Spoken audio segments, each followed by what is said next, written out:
அது மேலே வச்சு டைம் மாதம் செருவை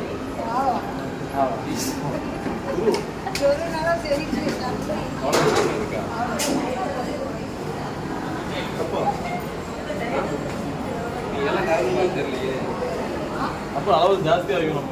இல்லை கொஞ்சம் ஒரு ஆர்கனைஸ் பண்ணி வைங்க. நீங்கள் இன்னொரு போட்டாக்க நான் சொல்லலாம் எல்லாமே எல்லாம் கொஞ்சம் பார்த்தாலே கொஞ்சம் நிறைஞ்சு கொஞ்சம் வைங்க சரியா.